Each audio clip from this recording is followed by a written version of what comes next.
Don in London, hello. 12th of December, my video is all about recovery from addiction to either substance or behaviour. My addictive substance, alcohol, most available product on the planet for getting out of it, trying to fix myself with it, trying to take the edge off, trying to be happy, a very trying person. And these days I don't drink one day at a time. And what's made that possible? Well, it wasn't me. I had help, I needed help, and it's somehow important when a person has got to a place of addiction, whatever you want to call it, where we cannot do something which is self-harming, harming ourselves so much it's killing us. How do we get out of it? Well, if we knew how to, we would have. If we knew how to control it, we would have. If we found ourselves powerless over a substance or a particular behaviour, we need help. And that was my moment of clarity about how to get sober from drinking and other behaviour around trying to be perfect and trying to be a part of and control my environment. And these days I've realised the environment is as it is, nature is as it is, and I need to be aware of my nature as well. So if I take a drink, it will set off another chain reaction, most likely. But I hope not to do that one day at a time. And what has helped me, once I got my moment of clarity, I need help, was professionals, medical people, family and community, and in particular close family, who were so concerned they didn't know what to do, and I didn't know what to do. So what helped in the end was a fellowship, and I'm not a typical joiner of anything. I thought I could rule the world.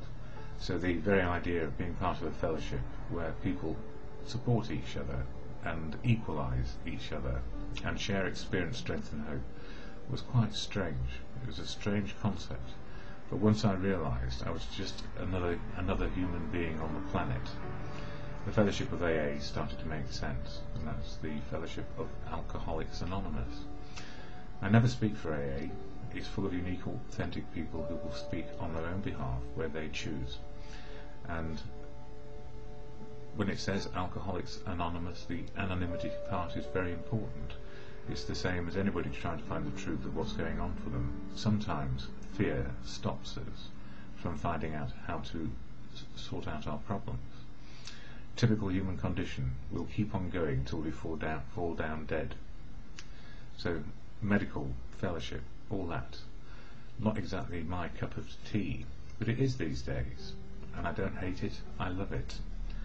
I'm trying on a daily basis to just simply be included and part of life.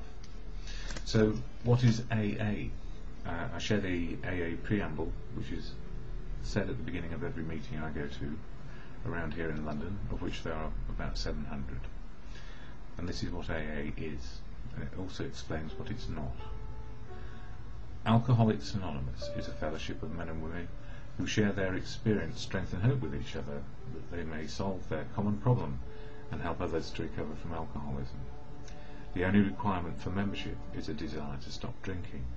There are no dues or fees for AA membership. We are self-supporting through our own contributions.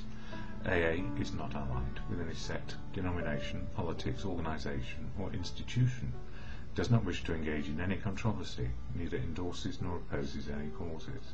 Our primary purpose is to stay sober and help other alcoholics to achieve sobriety.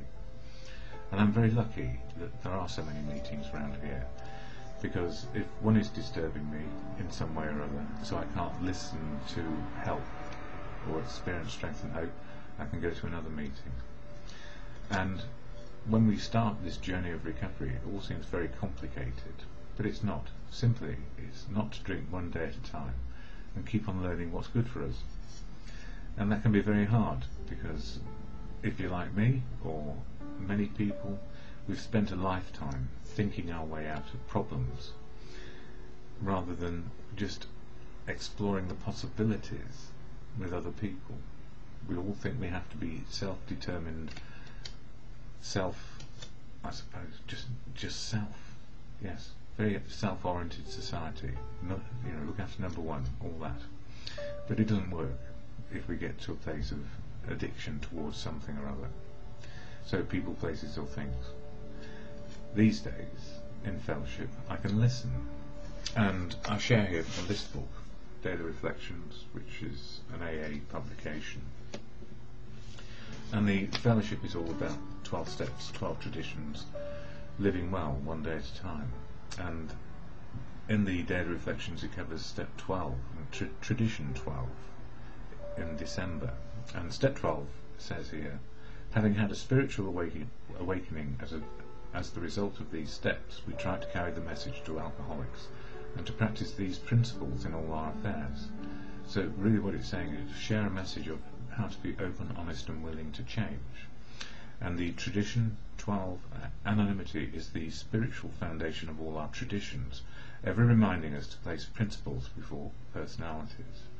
And it is about the principles of the program, open, honest, willing, 12 steps of action, which work on a daily basis, to the point where we don't even know we're doing them over a period of time. And that sounds a bit worrisome, but it's given me the greatest freedom to choose what to do today that I could ever imagine. And when it talks about anonymity being the spiritual foundation, well, anonymity provides sanctuary to find out what the truth is. And what is spiritual? It's the ability to find the truth of now, to live in reality.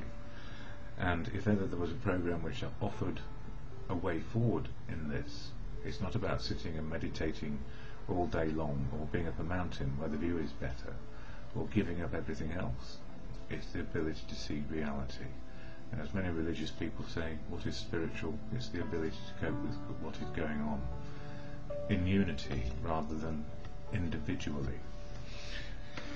And at the same time keeping our unique, authentic identity. That's what we're here for. We're here for a journey of, it's the journey of our life. Simple as that, one day at a time. So in the Daily Reflections for today, December the 12th, a common solution. The tremendous fact for every one of us is that we have discovered a common solution. We have a way out on which we can all absolutely agree, and upon which we can join in brotherly and harmonious action. Action being an operative word. You can't sit back and be fixed in fellowship. We have to stand up and take action, same as life. This is the great news this book carries to those who still suffer from alcoholism. And this is the big book of AA. It's stories of how people made it back to recovery together. And once you're in recovery, you carry on your normal life and then be a part of fellowship as well. What a wonderful idea, except we have to go out every night, or not every night. The most far-reaching 12th step work was the publication of our big book, Alcoholics Anonymous. Few can equal that book for carrying the message, and it does. The old stories of 70 years ago still ring true today, and there's more stories you can hear every day if you go to a fellowship meeting. Few can equal that book for carrying the message. My idea is to get out of myself and simply do what I can. Even if I haven't been asked to sponsor and my phone rarely rings, I am still able to do 12-step work. I get involved in brotherly and harmonious action. And this is harmonious action face to face. So although I do these videos, it's not the answer. I'm just sharing a message of what is working for me. At meetings I show up early to greet people, and that's my job tonight, and to help set up, and to share my experience, strength and hope if I have anything to say. I also do what I can with service work. My higher power gives me exactly what he wants me to do at any given point in my recovery, and if I let him, my willingness will bring 12th step work automatically. So it offers many solutions to being a part of, and I'm doing greeting tonight. I'm also temporary treasurer because the new treasurer hasn't started yet, and I'm also temporary literature secretary because the person who does literature is away doing something spectacular, I guess. And that's all good, because life is like that. And then I will let go, because if I continue to do service in 3 areas, I'm blocking 2 other people from doing service, which might keep them sober, because it's an obligation and a commitment to keep coming back once a week. And that's how it works. We can shoulder part of the burden of sobriety and helping and supporting and being a part of. But if we overdo it and take too much on, then we are interfering with other people's possibilities or vacancies which might help them keep sober today. And the same applies on this thing of how do we actually manage our open, honest, willing behaviour and get to the truth of now? Well, the more I speak the truth, find the truth, understand the truth, the more I can be in the moment of now, which is reality, spiritual connection. And if I'm dishonest, not open, and unwilling, I'm blocking my own spiritual progress. And at the same time, if I'm dishonest, not open, and unwilling, I'm probably blocking the spiritual progress of people around me, because I might be lying to them. And part of that is denial. I can't believe it's happening to me. It shouldn't be this way. What has happened with my expectations? If I have expectations of how life should be, I'm missing out on what life is. So the more I narrow my choices by my expectations that life should be a certain way, I'm in great danger of upsetting every apple cart around me, and also getting very resentful. So I don't want to do that. Anger and resentment are the two #1 reasons why people go out and have another drink. And I know when I was in the process of learning how to find recovery, I spent 13 weeks dry learning how to be rageful, because I'd never really experienced rage in my whole life, and that was because I only had half my feelings working. I allowed myself the happy feelings, and somehow I submerged the unhappy feelings. And often it's the unhappy feelings which tell us that we're doing something which is not good for us. So these days, I'm glad to say the range of my feelings includes all the happy ones and all the sad ones, all the angry and resentful ones, in small doses, because we need all these things to stimulate our action in life. All about action. We can't fix ourselves, it's all about action. So enough of me. The Serenity Prayer, which helps me at any stage, it can be just called a reflection or meditation, and it really does depend on your belief in God or something else, or simply good conscience. But it's a reflection, meditation or prayer as you come to understand it and how it can work for you. And it works in any situation for me, happy or sad. One moment. And as I always say at the end of these videos, yes, the reflection, Serenity Prayer, whatever you want to call it. No, I call it the Serenity Prayer, as do most people, because it works. And it goes like this: to God or good conscience, as you come to understand, or understand already, or don't understand yet. God or good conscience, grant me the serenity to accept the things I cannot change, courage to change the things I can, and the wisdom to know the difference is for me just for today.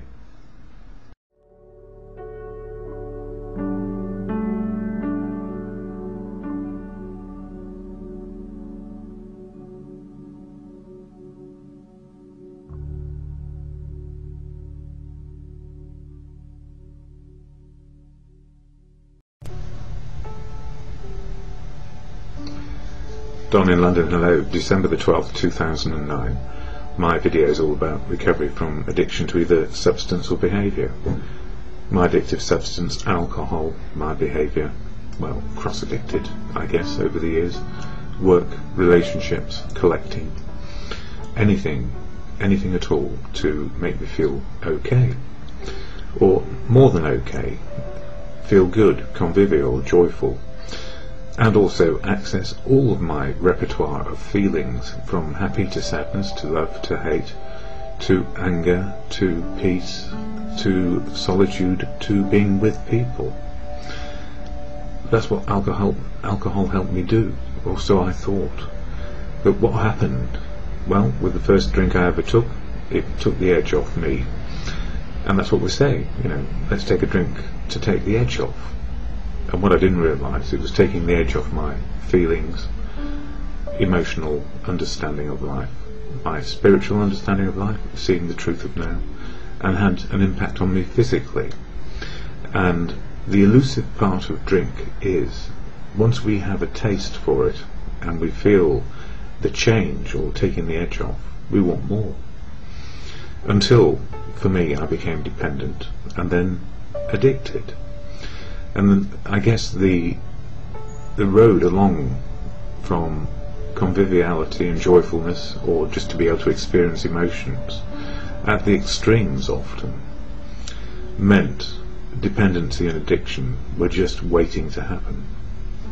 So for me these days I've realised addiction is a disease, and once in it we can't get out of it. So the gift is these days to know that recovery for me is one day long. And it took me 35 years of drinking to realise that I could not stop on my own, and I needed help. And the gift was that family, community and professionals kept me alive long enough to be able to find out how to find recovery. That's the local police. They're going home for a cuppa. I'm only joking. Anyway, just wait for the sirens to go. So what helped me more than anything to get into recovery from this addiction, and to know that my sobriety is contingent, just living in the day, rather than trying to say I am cured and recovered. Well, the answer is simply this: as there is no way back from addiction, in the sense that if I take a drink I don't know what's going to happen.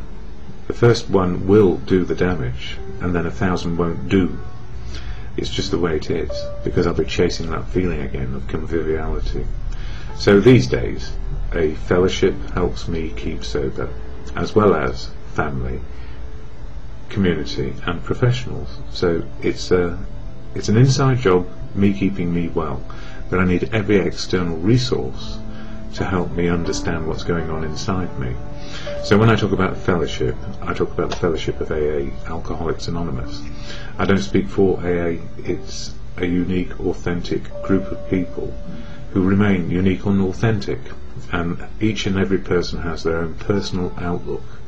So Alcoholics Anonymous gave me the sanctuary to start to find out what is the truth of me, emotionally, spiritually, and understand my physical condition on a daily basis. All good. And AA, there is a statement of intent which is shared at the beginning of every meeting, and fortunately for me there are 700 to choose from in London every week, so I'm not stuck for meetings. But it's very easy to forget to go to meetings, and once we start to forget, we go back to less recovery, less sobriety, because our emotional, spiritual and physical balances seem to go off key or out of kilter. So the statement of intent about AA: Alcoholics Anonymous is a fellowship of men and women who share their experience, strength and hope with each other, that they may solve their common problem and help others to recover from alcoholism. The only requirement for membership is a desire to stop drinking. There are no dues or fees for AA membership. We are self-supporting through our own contributions. AA is not allied with any sect, denomination, politics, organisation or institution. It does not wish to engage in any controversy, neither endorses nor opposes any causes. Our primary purpose is to stay sober and help other alcoholics to achieve sobriety. And you may notice that I'm in black and white this morning. I downloaded and installed Windows 7, and it seems to be having a bit of an impact on my computer. It's crashing a bit like I used to when I was drinking, and so I'm making the best of what is. And it's sunny here in London this morning, which is great. But meetings of AA, Alcoholics Anonymous, the place where there is a sanctuary to find our truth on a daily basis, what's happening for us, and to hear some experience, strength and hope from other fellows in the fellowship. I go every day if I can, and yesterday was no exception. An interesting meeting. When we go to a meeting, we might ask ourselves, what is going on? Sometimes it seems a bit strange. And sometimes meetings are just odd, in the sense that we don't know or necessarily connect as well as we would wish to, or the connection to hearing what is going on and hearing what is being said by other people. We don't always see the experience, strength and hope, except to know that I don't want to be there. I don't want to be feeling like that, and the way I make sure I'm not feeling like that is to use all the tools of the AA fellowship, and that's the 12 steps of action to change my attitude and behaviour, the literature of AA, sponsorship and friendship. And one of the things I said last night was, You know, over the years, when I've had sponsors, they've become friends, and over the years, friends have become sponsors. But sometimes we do need a particular extra bit of input, and contact over the last week or so has led me to suggest to another that maybe some professional help might be in order to deal with very pressing emotional problems. So AA is complementary to other forms of personal understanding, and you know, if we need outside help, we need to get it, especially if it's of a medical nature, or of an emotional nature, which is taken to an extreme, which is unhelpful. So there are many ways to keep sober. Anyway, this week's been up and down, but for me, the downside is physical more than anything, and the upside is that emotionally I know where I am. And if I understand what spiritual means, living in the moment of now. And truth is the keystone, or yes, it is the keystone in my recovery. Truth. So, one reading today from the Daily Reflections. I'm not sure if I'm with it this morning. Anyway, Daily Reflections, this book, all about step 12 in December. In this book we do one step a month from 1 to 12. And step 12 is all about sharing the message. And it says here, a common solution. The tremendous fact for every one of us is that we have discovered a common solution. We have a way out on which we can absolutely agree, and upon which we can join in brotherly and harmonious action. This is the great news this book carries to those who still suffer from alcoholism, and that's the big blue book of Alcoholics Anonymous, which you can see across my shoulder on the shelf behind me, somewhere up there. And it goes to say, the most far-reaching 12th step work was the publication of our big book, Alcoholics Anonymous. Few can equal that book for carrying the message. My idea is to get out of myself and simply do what I can. Even if I haven't been asked to sponsor, and my phone rarely rings, I am still able to do 12th step work. I get involved in brotherly and harmonious action. At meetings I show up early to greet people and to help set up, and to share my experience, strength and hope. I also do what I can with service work. My higher power gives me exactly what he wants me to do at any given point in my recovery, and if I let him, my willingness will bring 12th step work automatically. In other words, if I try and manufacture 12th step work, it won't happen, and I'm a do-gooder rather than doing good. So the serenity prayer, which helps me on a daily basis, to God or good conscience of your understanding. God, grant me the serenity to accept the things I cannot change, like Windows 7, courage to change the things I can, like my attitude and behaviour, and the wisdom to know the difference is just for today.